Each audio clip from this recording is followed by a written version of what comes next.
এই নতুন প্রজন্মকে দিনের উপরে টিকায় রাখার মাধ্যমই হচ্ছে জ্ঞানের চর্চা, শিক্ষা দীক্ষা, সঠিক ইমানের চর্চা, সঠিক কোরআনের চর্চা, সঠিক মাসাইলের চর্চা, সঠিক আল্লাহ রসুলের সিরাত তার আদর্শের চর্চা। এগুলো যদি না হয় তাহলে এই নতুন প্রজন্ম পথচ্যুত হবেই হবে এবং সহজে তাকে লুফে নেওয়া সহজ হয়ে যাবে, পশ্চিমা দুনিয়ার জালে সহজে ফেসে যাবে। এই জন্য এই বক্তব্যের তালিম এটা চলতেই হবে যে কোনো মূল্য। আলহামদুলিল্লাহ কাফা ওয়া সালামুন আলা ইবাদিহিল্লাযিনা ইসতাফা আম্মা বা'দ। قال الله تبارك وتعالى في كتابه المبين يريدون ليطفئوا نور الله بأفواههم والله متم نوره ولو كره الكافرون صدق الله مولانا العظيم। শ্রদ্ধেয় উলামা ইকরাম, বুজুর্গানে দ্বীন, ইসলামের ইতিহাসে চোখের পানি ঝরানোর মতো কিছু ইতিহাস যেমন আছে, মুখে হাসি ফোটানোর মতো কিছু ইতিহাস আছে। চোখের পানি ঝরানোর মতো ইতিহাসের আলোচিত একটা ইতিহাস হচ্ছে স্পেনের ট্র্যাজেডি। স্পেনের ট্র্যাজেডি খুঁটিনাটি লম্বা কথা বলার মজলিস এটা নাই, হুজুর অপেক্ষা করছেন।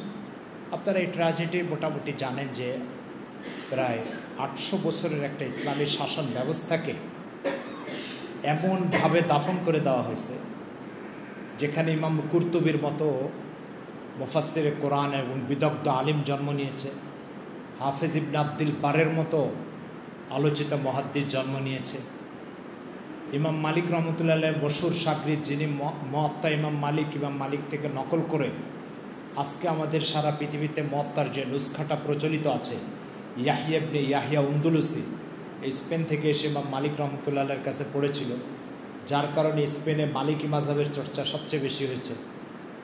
এই সমস্ত জগৎ বিখ্যাত যত আলিম, হাফিজ ইবনে আব্দুল বার রহমতুল্লাহ মুয়াত্তা ইমাম মালিকের 2টো সরা লিখেছে, 2টো 28 খণ্ডে, আল ইস্তিসকার আল তামহিদ, 2টো 28 খণ্ডে এখন ছাপা হয়েছে। মুয়াত্তা ইমাম মালিক এতটুকু একটা কিতাব, এর সরা লেখা হয়েছে 28 খণ্ডে 2টো সরা। এই ধরনের জগৎ বিখ্যাত পণ্ডিতেরা জন্ম নিয়েছে স্পেনে। এদের তালিকা অনেক দীর্ঘ। মাশায়েখে উন্দুলুস নামে একটা কিতাবই আছে, সেখানে আপনি দেখলে এদের অবদান দেখলে আপনি অবাক হয়ে যাবেন। আজকে সেই স্পেনের 2 থেকে 3% মুসলমান, তাও স্পেনের না, আরব টারব যেয়ে তারপরে স্পেনে বসবাস করছে। তো এরা যে এখন 2 থেকে 3% মুসলমান। এখানে 800 বছর ইসলামী হুকুমত ছিল। উপমহাদেশের প্রখ্যাত আলেম দ্বীন মুফতি তকি উসমানী সাহেব হুজুর স্পেন সফরে যেয়ে যখন ইসলামের প্রাচীন এসব স্মৃতিগুলো দেখছেন, দেখে ওনার বই পুস্তকে এই স্মৃতিগুলো লিখছেন। লেখার পরে উনি বলছেন যে 2-1 জায়গায় লিখছেন যে আমার এই কলমের কালি ঝরার সাথে সাথে চোখের পানিও ঝরছে আমার, এটা বলেছে। স্পেনের এই সমস্ত করুণ ইতিহাস যারা লিখেছেন তাদের ভিতরে তকি উসমানী সাহেব একজন, আর মাওলানা আবুল হাসান আলী নদভী একজন। এনাদের লেখা এই বিষয়ে আমাদের পড়া দরকার। এটা একটা ইতিহাস। প্রশ্ন হচ্ছে যে এরকম ইলমের চর্চা, শিল্প সাহিত্যের এই দবদবা, ওলামা মাশায়েখদের এই ব্যাপক উপস্থিতি ও আনাগোনা, এই একটা শহর কিভাবে পুরো পাল্টে গেল, পুরো উল্টো হয়ে গেল? এর কারণটা কি? এই কারণটার জন্য আপনাকে তকি উসমানী সাহেব হুজুর স্পেনের সফরনামা আলাদা চেপে আসছে, এটা একটু পড়তে হবে। ঠিক এর বিপরীতে এই উপমহাদেশে 800 বছর কোরআন ও সুন্নাহর শাসন চলেছে। 500 বছর ছিল মোগলদের শাসন, এর আগে খিলজি বংশের শাসন, লোদি বংশের শাসন, ঘুরি বংশের শাসন, দাস বংশের শাসন, এগুলো সব ইসলামী হুকুমতের শাসন ছিল। এই 800 বছরের ইসলামী হুকুমতটাকে শেষ করে ব্রিটিশরা এখানে এসে স্পেনের চেয়ে আরেকটা খারাপ পরিস্থিতি বানাতে চেয়েছিল এই উপমহাদেশকে, আরও খারাপ পরিস্থিতি। ব্রিটিশ এর পরিকল্পনা কত সুদূর ছিল। এটার জন্য আপনি একটা বই পড়তে পারেন, দি ইন্ডিয়ান মুসলিমস, একজন ব্রিটিশ লেখকের লেখা, এটা বাংলা অনুবাদ হয়েছে, উর্দু অনুবাদ হয়েছে। আর এই বিষয়টা পড়তে পারেন আপনি মুসলমানু কা রৌশন মুস্তাকবিল, তুফাইল নামক একজন লেখকের, যিনি আলিগড় ইউনিভার্সিটি থেকে পড়াশোনা শেষ করেছে। 1 খণ্ডে এই উপমহাদেশে মুসলমানদের ব্যাপারে ব্রিটিশদের পরিকল্পনা লিখেছেন উনি ওখানে। ব্রিটিশরা আরেকটা স্পেনের ঘটনা, বরং স্পেনের চেয়ে খারাপ আরেকটা ঘটনা ইন্ডিয়া পাকিস্তান বাংলাদেশে ঘটাতে চেয়েছিল, কিন্তু কিছু তো সফল হয়েছে, এটা অস্বীকার করার উপায় নেই। 100% সফল হয়নি কেন স্পেনের মতো? এই কারণটা আজকে আমার বলার উদ্দেশ্য। 100% ব্রিটিশরা সফল হয়নি যে কারণে, সেই কারণটার ভিতরে একমাত্র হচ্ছে মৌলানা কাসিম নানতুবি রহমতুল্লাহর কৌশল, ঘাম আর রক্ত আর শ্রম, এটা হচ্ছে একমাত্র কারণ, আর কোনো কারণ নেই। মৌলানা কাসিম নানতুবি রহমতুল্লাহর ঘাম, রক্ত, কৌশল, এটা হচ্ছে নতুন একটা স্পেনকে দক্ষিণ এশিয়ায় আবিষ্কৃত হওয়ার ক্ষেত্রে ঠেকিয়ে দিয়েছে। যদি আমাদের এই মাশায়েখদের ঘাম, রক্ত আর শ্রম এই উপমহাদেশে না ঝরত, তাহলে দক্ষিণ এশিয়ায় নতুন আরেকটা স্পেন জন্ম নিত। মৌলানা কাসিম নানতুবি রহমতুল্লাহ কী করেছেন এটা একটু আমাদের সামনে আছে, তারপরে মুজাকারা করছি ইয়ারটা তাজা হওয়ার জন্য। 1857 সালে শামিলিতে যখন উনি রশিদ আহমদ গঙ্গুই, হাজি ইমদাদুল্লাহ মহাজিরে মক্কি, এই তিনজনের নেতৃত্বে শামিলিতে যাওয়া দরকার আমাদের। এটা ভারতের উত্তরপ্রদেশে মুজফ্ফরনগর জেলার মধ্যে পড়ছে, আমি গেছি এখানে। এই শামিলিতে যখন ওনারা ব্রিটিশের সাথে লড়াই করে চরমভাবে পরাজিত হয়েছে, তখন কাসিম নানতুবি চিন্তা করলেন যে আসলে ব্রিটিশের সাথে সম্মুখ সমরে যুদ্ধ করার সে অবস্থা এখন আমাদের নাই। তো উনি যুদ্ধ করতে হবে, কিন্তু যুদ্ধের সুরটা পাল্টাই দিয়ে উনি কৌশল নিলেন যে তালিমি এবং কোরআন ও সুন্নাহর মজবুত শিক্ষা ব্যবস্থার মাধ্যমে ব্রিটিশরা যেই ইরতেদাদের ফিতনা এবং ইসাইয়াতের ফিতনাকে এখানে প্রতিষ্ঠিত করে নতুন স্পেন বানাতে যাচ্ছে, এই ফিতনাটাকে তালিমের মাধ্যমে, শিক্ষার মাধ্যমে এই ফিতনাটাকে দমন করবে। শেখুল হিন্দ মাহমুদ হাসান দেওবন্দি রহমতুল্লাহ একটা বক্তব্য মৌলানা আবুল হাসান আলী নদভী রহমতুল্লাহর কয়েকটা কিতাবে নকল করেছে। শেখুল হিন্দ রহমতুল্লাহ বলতেন যে দারুল দেওবন্দের আগের নাম ছিল আল মাদ্রাসাতুল আরাবিয়া, প্রাচীন মানে প্রথম দিকে এটাকে মাদ্রাসা আরাবিয়া বলা হতো। ये मदरसा अरबिया क्यों तासीस की गई, ये हमारे आंखों के सामने है। उस्तादुल मोहतरम मौलाना कासिम नानतुबी रहमतुल्लाह अलैह ये सिर्फ मौलाना बनवाने के लिए पैदा नहीं किया, हजरत ने इस मदरसा की तासीस के मुजाहिद बनवाने के लिए, और तालीम ये हजरत का नई जिहाद का एक हथियार है। शिक्षा व्यवस्था হচ্ছে হজরতের নতুন যে যুদ্ধটা করতে চাচ্ছেন সেই যুদ্ধের হাতিয়ার হচ্ছে শিক্ষা ব্যবস্থা। কিন্তু সূক্ষ্ম কর্মকৌশল মেধাবী মানুষ যারা, তারা প্রথমে একটা বীজ লাগাবে, এই বীজটাকে পরিচর্যা করে এর থেকে চারা বের করবে, ওই চারাটাকে পরিচর্যা করে এটাকে গাছ বানাবে, ওই গাছটাকে পরিচর্যা করে এটাকে ফলের রূপ দিবে, ওই ফল দিয়ে তারপরে মানুষের ফলের চাহিদা মিটায়, এরপরে যে তেনার যে মানে লক্ষ্য উদ্দেশ্য সেখানে পৌঁছবে। তো মেধাবী মানুষরা এই পন্থাটা অবলম্বন করে, গাছ আটি লাগাবে এক প্রজন্ম, গাছ পরিচর্যা করবে আরেক প্রজন্ম, সুফল ভোগ করবে আরেক প্রজন্ম। এটা হচ্ছে মেধাবী আর দূরদর্শী মানুষের কাজ। আর যারা মোটা মানুষের কাজ, তারা মনে করে যে আজকে গাছ লাগাবো, আজকে ফল হবে, আজকে খাবো। এই জন্য নবীদের হেদায়েতের সাথে আল্লাহ পাক একটা শব্দ উল্লেখ করেন কোরআন মজিদে, দেখবেন সূরা হামিম সিজদা 21 নম্বর আয়াত, ওখানে দেখেন আল্লাহ তাআলা বলছেন ওয়ালাকাদ আতাইনা মুসাল কিতাবা ফালা তাকুন ফি মিরয়াতিম মিন লিকাই ওয়াজআলনাহু হুদাল লিবানি ইসরাঈল ওয়াজআলনা মিনহুম আইম্মাতান ইয়াহদুনা বিআমরিনা লাম্মা সাবারু। বনি ইসরাইলের মধ্যে আমি কিছু লোক তৈরি করেছি যারা হেদায়েতের কাজ করবে। কখন সম্ভব হয়েছে এটা? লাম্মা সাবারু, সবরের সিফাত যখন আসছে তখন হেদায়েতের কাজ সম্ভব হয়েছে। আর সবর দীর্ঘমেয়াদী কাজের জন্য সবর অপরিহার্য। আমি গাছ লাগাবো, আমি ফল খাবো, এটা বেসাবরি। এই বেসাবরি দ্বারা কখনো কোনো সমাজ পরিবর্তনের কাজ হয় না। সমাজ পরিবর্তনের কাজ হয় দীর্ঘমেয়াদী পরিকল্পনা নিয়ে করতে হবে। এই বেথা আল্লাহ তাআলা উপমহাদেশে দুইজন আলেমের মাথায় দিয়েছেন, একজন হচ্ছে মৌলানা ইলিয়াস রহমতুল্লাহ আলাইহ, আরেকজন হচ্ছে কাসিম নানতুবি রহমতুল্লাহ আলাইহ। ইলিয়াস রহমতুল্লাহর মাথায় যেটা আসছে সেটা হচ্ছে আমাদের সমাজে কেউ একটা সংগঠন তৈরি করে, ঠিক আছে? তো সংগঠন তৈরি করে কি চিন্তা করে, আমি এ সংগঠন করব, আমি এটার নেতৃত্বে আসবো, আমি ক্ষমতায় যাবো, আমি এমপি হব, মন্ত্রী হব। সে সব কিছু করতে চায়। আমি গাছ লাগাবো, আমি ফল খাবো, আমি বাঁচবো, আমি এর যাবতীয় সুফল পাবো। তো এটা হচ্ছে বেসাবরি। এটা কি বেসাবরি। সবর কি জিনিস? সবর হচ্ছে আমি আটি লাগায় চারা দেখতে দেখতে আমি মারা যাব, একটা প্রজন্ম তৈরি করে যাব যারা এসে এই গাছটার পরিচর্যা করবে, আরেকটা প্রজন্ম তৈরি করবো তারা এসে এই গাছটাকে ফলে পৌঁছায় দিবে, আরেকটা প্রজন্ম এসে তার সুফল ভোগ করবে। আর প্রত্যেক নবীদের সাথে সবরের সিফাতটা ছিল। এই কারণে নবীরা কখনো দাওয়াতের কাজ বেসাবরি দ্বারা করতো না। বেসাবরি হলে নবুয়তের কাজ করতেই পারবে না। এই জন্য আমাদের মধ্যে প্রথম যে ইয়েটা দূর করতে হবে সেটা হচ্ছে আমি এই কাজ করেছি, এর সুফল আমাকে ভোগ করতে হবে না, আমি এই কাজ করি, সুফল আরেকজন ভোগ করবে।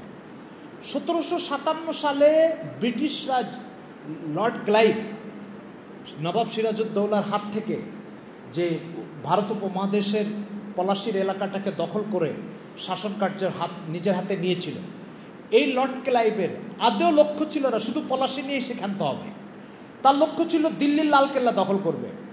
1803 সালে দিল্লির লালকেল্লা ওদের হাতে নিয়েছে বাদশাহ বাহাদুর শাহ জাফরের হাত থেকে। এই যে বাহাদুর শাহ জাফরের হাত থেকে দিল্লির লালকেল্লা নিয়ে যাত্রা শুরু করেছে ওরা ইস্ট ইন্ডিয়া কোম্পানির থেকে, যখন আওরঙ্গজেব ক্ষমতায় ছিল 1600 শতাব্দীতে। সেই 1600 শতাব্দীর যাত্রা ওরা পরিণত করেছে 1801 সালে করে, তারপরে পুরো ইন্ডিয়া ওরা হাতের ভিতরে নিয়েছে। কাজ করেছে একজন, রক্ত ঝরাইছে একজন, ঘাম ঝরাইছে একজন, সুফল ভোগ করেছে 3 প্রজন্ম পরে এসে। এই সবরটা আম্বেকরামের মধ্যে ছিল। আমাদের ভিতরে বড় সমস্যা হচ্ছে এই সবর নাই, বড় সমস্যা এটা। এই জন্য নবীদের কথা যেখানে কোরআন মজিদে আসছে, ওয়াকান আবদান সাবুরা আবদান শাকুরা শাকিরান লিআনুমি লম্মা সাবারু, এই যে শব্দগুলো নবীদের সামনে আল্লাহ তাআলা কেন ব্যবহার করছেন এই কারণে দাওয়াতের কাজ, সমাজ পরিবর্তনের কাজ, উম্মার পরিবর্তনের কাজ সবর ছাড়া হয় না এটা। তো যেটা বলতেছিলাম, কাসিম নানুতুবি রহমতুল্লাহ আলাইহি তিনি সিদ্ধান্ত নিলেন ব্রিটিশের সামনে লড়াই করবে না। উনি সিদ্ধান্ত নিলেন যে আমি লড়াইয়ের ময়দান চেঞ্জ করব। হযরতের এই পরিকল্পনাটা এতটা সময় উপযোগী এবং বুদ্ধিবৃত্তিক ছিল যে পশ্চিমা দুনিয়া আজকাল সরাসরি ময়দানের সাথে যুদ্ধ করা, ময়দানে একটার সাথে লড়াই করা, এগুলো কমাই দিয়েছে। এখন ওদের লড়াইটা হয় বুদ্ধিবৃত্তিক লড়াই। বুদ্ধিবৃত্তিক লড়াই মানে আপনার সমাজ থেকে আপনার আদর্শকে দাফন করে সে তার আদর্শকে চাপাই দিবে। কি করবে জানেন? আপনার সমাজের থেকে কিছু লোককে উঠায় ইউরোপে নিয়ে যাবে, ইউরোপে নিয়ে যেয়ে এদেরকে প্রশিক্ষণ দিবে, দেমাগ ধোলাই করবে, ধোলাই করে এদের মাথার থেকে আল্লাহ, খোদা, আখেরাত, দিন এগুলো সব খতম করে নির্ভেজাল পশ্চিমা দুনিয়ার বস্তুবাদী চিন্তা ঢুকাই দিয়ে ওরা আপনার দেশে পাঠাই দিবে। পাঠাই দিয়ে আস্তে আস্তে একে স্বীকৃত করাবে। এ হচ্ছে বুদ্ধিজীবী। এই বুদ্ধিজীবীটা করা এবার ওকে ওই সমাজে মডেল বানাবে, নমুনা বানাবে, ওসোয়া বানাবে। এবার তার বক্তব্য, তার কথা, তার সিদ্ধান্ত ওই সমাজে ব্যাপকভাবে সমাদৃত এবং গ্রহণযোগ্য হবে। এ হচ্ছে পশ্চিমাদের সবচেয়ে আস্থাভাজন প্রতিনিধি। আমাদের সমাজে ডক্টর কামাল, আমাদের সমাজে আপনার শাহরিয়ার কবির, আমাদের সমাজে মারা গেছে শামসুর রহমান, আমাদের সমাজে কবির চৌধুরী। এই যে লোকগুলো, এই লোকগুলো কি? এই লোকগুলো হচ্ছে পশ্চিমা দুনিয়ার বুদ্ধিবৃত্তিক যুদ্ধে পশ্চিমাদের মুজাহিদ, আমাদের সমাজের তাদের আস্থাভাজন প্রতিনিধি। এই জন্য পশ্চিমা দুনিয়া এখন অস্ত্র দিয়ে যুদ্ধ করে না, এখন যুদ্ধ করে বুদ্ধিবৃত্তিক যুদ্ধ। এই যুদ্ধটাকে আরবিতে আমাদের কিতাবাদিতে ডক্টর মুস্তাফা সেবাই মিশরের প্রখ্যাত লেখক, তার লেখাতে পাবেন আপনি আল গজবুল ফিক্রি, ইংরেজিতে বলে ইন্টেলেকচুয়াল ওয়ার। এই ইন্টেলেকচুয়াল ওয়ার যেটা বুদ্ধিবৃত্তিক যুদ্ধ, এই বুদ্ধিবৃত্তিক যুদ্ধটা এরা আমাদের সমাজের উপরে সাথে এখন করে। এই জন্য আপনাকে অস্ত্র দিয়ে গুলি করবে না, কিন্তু আপনার দেমাগটাকে এমনভাবে সাইজ করে দিবে যে আপনার দেমাগ থেকে যে কথা বেরোবে সব পশ্চিমা দুনিয়ার প্রতিনিধিত্বের কথা বেরোবে। এই যুদ্ধটা এখন ওরা করে। আর এই যুদ্ধটা করার জন্য পশ্চিমা দুনিয়া এখন কি করছে? একমাত্র শিক্ষা ব্যবস্থাটাকে দখল করছে, শুধু শিক্ষা ব্যবস্থা। এটার জন্য ওরা কোনো রাজনৈতিক সংগঠনও করে না, এর জন্য ওরা হামতাম মিছিল মিটিং এগুলো করে না। শিক্ষার যে উৎসগুলো, স্কুল, কলেজ, ইউনিভার্সিটি, এগুলোকে দখল করছে। দখল করে এই সমস্ত ইউনিভার্সিটিগুলোতে এখন থেকে 50 বছর আগে এখানে শুধু জাগতিক বিষয়ে শিক্ষা দেওয়া হতো। এখন এই সমস্ত ইউনিভার্সিটিতে একেবারে নির্ভেজাল পশ্চিমা দুনিয়ার বিশ্বাস, চারিত্রিক নোংরামি, চারিত্রিক যৌন উচ্ছৃঙ্খলতা, এগুলাকে এই সমস্ত শিক্ষা ব্যবস্থার ভিতরে প্রমোট করে দিচ্ছে, দিয়ে সেই বুদ্ধিবৃত্তিক যুদ্ধর একটা পরিণতিতে পৌঁছার চেষ্টা করছে। মৌলানা কাসিম নানুতুবি রহমতুল্লাহ কাজটা সময় উপযোগী এবং অত্যন্ত যৌক্তিক কেন ছিল? এর কারণ হচ্ছে পশ্চিমা দুনিয়া আগামী দুনিয়াতে এইভাবে অস্ত্রের যুদ্ধ বন্ধ করে যে বুদ্ধিবৃত্তিক যুদ্ধ শুরু করবে আর শিক্ষা ব্যবস্থাকে তার মাধ্যম বানাবে, এটা হজরত তার দূরদর্শিতা দিয়ে বুঝেছিলেন। বোঝার কারণে হজরত শিক্ষা ব্যবস্থাকে হাতে নিয়েছেন। নিয়ে আজকে আপনি ভাবতে পারেন যে হজরতের চিন্তা থেকে আবিষ্কৃত এই সিলেবাসটা এই উপমহাদেশকে তো স্পেনের হাত থেকে বাঁচিয়েছে।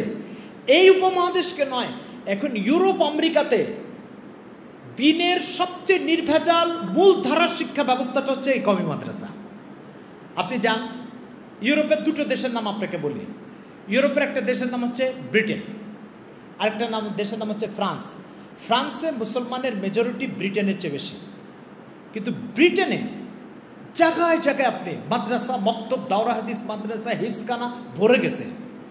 বরং আগামী দুনিয়াতে যদি কখনো ইসলামিক কোনো বিপ্লব ইউরোপে হয়, তাহলে লন্ডন হবে তার মার্কাজ। এত মাদারিস লন্ডনে আর ব্রিটেনে। এর বিপরীতে আপনি ফ্রান্সে যান, টোটাল ফ্রান্সে মসজিদ মাদ্রাসা তো নাই। মসজিদ 500, 600, 1000 কিলোমিটার দূরে দূরে এক একটা মসজিদ। প্রশ্ন হচ্ছে লন্ডনে এই অবস্থা, ফ্রান্সে এই অবস্থা কেন? এর কারণ হচ্ছে লন্ডনে যারা গেছে এরা হচ্ছে এই উপমহাদেশের মুসলমানরা গেছে, আর ফ্রান্সে যারা আসছে, ফ্রান্স আরব উপনিবেশ ছিল, অর্থাৎ ফ্রান্স মিশর, মৌরতানিয়া, তুনুস এই সমস্ত রাষ্ট্রের উপর উপনিবেশ শাসন চালিয়েছিল। চালানোর কারণে ফ্রান্সে যারা গেছে এই আরব দেশের মুসলমানরা গেছে, আর ব্রিটেন আমাদের এই উপমহাদেশে উপনিবেশ শাসন চালিয়েছে। এই জন্য ব্রিটেনে যারা গেছে এখানকার লোকজন গেছে, এখানকার মুসলমানরা গেছে। এরা যখন গেছে সাথে মাদ্রাসা নিয়ে গেছে, সাথে মসজিদ নিয়ে গেছে, সাথে দিনের মেহনত নিয়ে গেছে।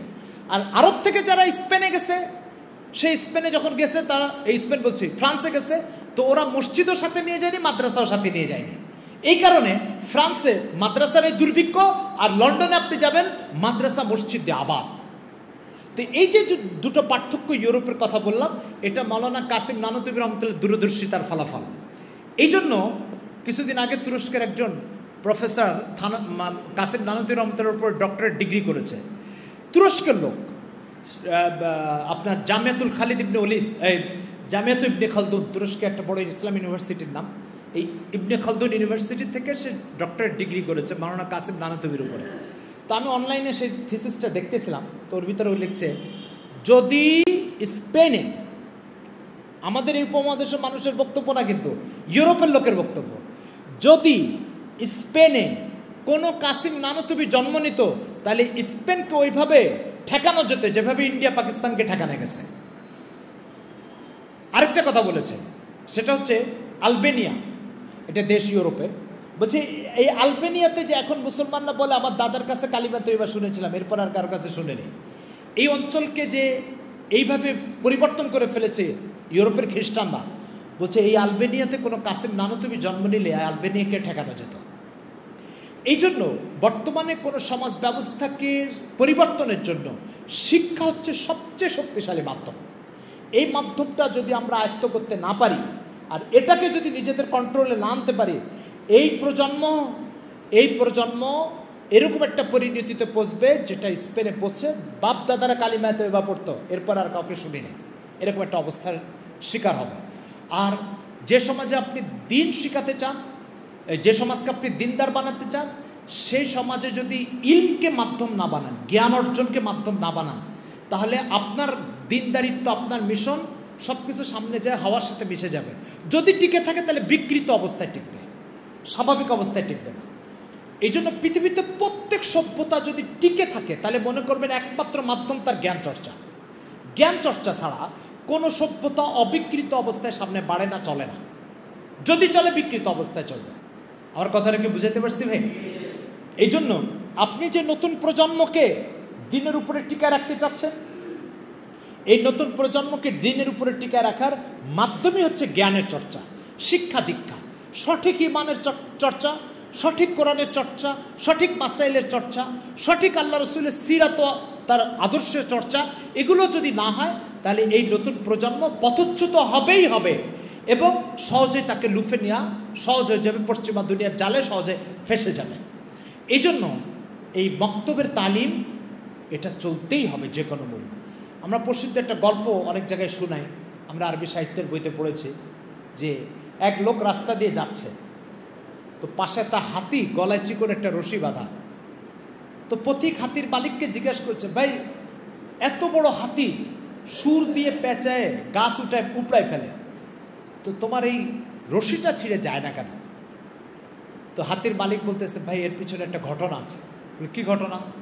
বলছে এই হাতিটা যেদিন জন্মগ্রহণ করেছিল সেদিন ছোটাছুটি শুরু করছে, তো আমি গলায় একটা রশি বেঁধে রেখে দিয়েছি। তো ওই রশিটা ওই দিন কমজোর ছিল, ওই দিন এটা ছেঁড়ার চেষ্টা করেছে, ছিঁড়তে পারে না। তো বড় হয়েছে, বয়স হয়েছে, শরীর মোটা তাজা হয়েছে, কিন্তু এই রশি সম্পর্কে একটা বিশ্বাস ভিতরে ঢুকছে, আমাকে মনে হয় এই রশি ছেঁড়া আমাকে দিয়ে সম্ভব না। ওই বিশ্বাসটা তার সব চেঞ্জ হয়েছে, কিন্তু ওই বিশ্বাসটা চেঞ্জ হয়নি, ওই বিশ্বাসটা এখনো রয়ে গেছে। এই গল্পের গল্পকারক নিচে একটা মোলাহাজা লিখতেছে, একটা শিক্ষা লিখছে।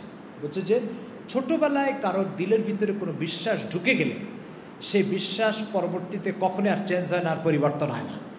হাফিজ ইবনে হাজার আসকালানী রহমতুল্লাহ আলাইহি বুখারী শরীফের একটা বাব আছে, বাবু তালিম সিবিয়ান আল কোরআন, বাচ্চাদেরকে কোরআন শেখানো। এটা বুখারী জিলদে সানিতে এই বাব আছে, 21 নম্বর পাড়ায়।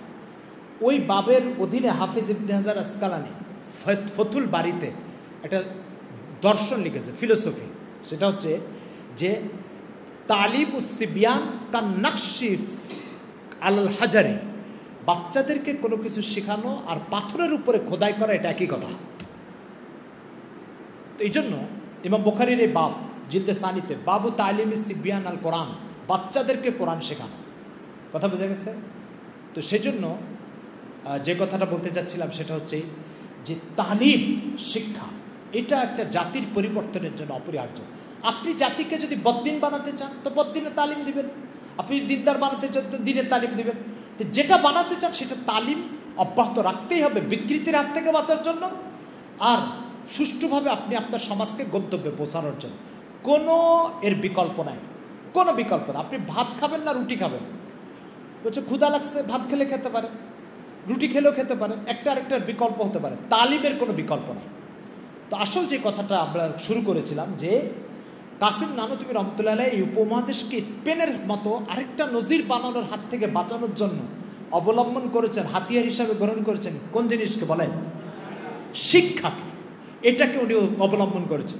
আলহামদুলিল্লাহ, উনি ওনার এই দূরদর্শিতা দিয়ে নতুন একটা স্পেন দক্ষিণ এশিয়ায় জন্ম নেওয়ার থেকে বাঁচাই দিয়েছেন। বাঁচাতে পেরেছেন কিনা বলেন? এটাই উপমহাদেশে তার মাদ্রাসায় পড়ুয়া লোকের বক্তব্য না, এটা তো তুরস্কের লোকের বক্তব্য, ওনার উপরে থিসিস করতে যায় সে লিখেছে এটা। তো এই জন্য কাসিম নানুতুবি রহমতুল্লাহের এই মিশন থেমে যাবে না সামনে চলবে? সামনে চলবে। আমরা সবাই রাজি আছি তো ইনশাআল্লাহ? এই জন্য মওত পর্যন্ত। আর এই ধারণা, আমি এটাকে একটু বদভ্যাসই বলি, এই বদভ্যাসটা আমরা দূর করি। সে বদভ্যাসটা কি? যে আমি কোনো মেহনত করলে তার সুফল আমিই খাবো না। রাসূল সাল্লাল্লাহু আলাইহি সাল্লাম আপনার খন্দকের যুদ্ধে পরীক্ষা খনন করার সময় একটা পাথরের উপর আঘাত করেছিলেন। আঘাত করার পরে পাথর থেকে আগুনের ফুলকি বেরোয়েছে। হুজুর বলেছেন, আমি এই ফুলকির ভিতরে রোম আর পারস্যের যেই রাজদরবার আছে সেগুলো তোমাদের কবজায় চলে আসতে আমি দেখতে পাচ্ছি। হুজুর সাল্লাল্লাহু আলাইহি ওয়াসাল্লাম মক্কার মদিনায় দুটো শহরকে ইসলামের হাতে, সাহাবায়ে কেরামের হাতে তুলে দিয়ে দুনিয়া থেকে চলে গেলেন। এরপরে রোম কি আর পারস্য কি এগুলো দেখে যান নাই। তাহলে হুজুর রক্ত ছড়াই গেছেন, ঘাম ছড়াই গেছেন, সুফল ভোগ করেছে পরবর্তী প্রজন্ম। এই আদর্শ আমাদের ভিতরে আনতে হবে।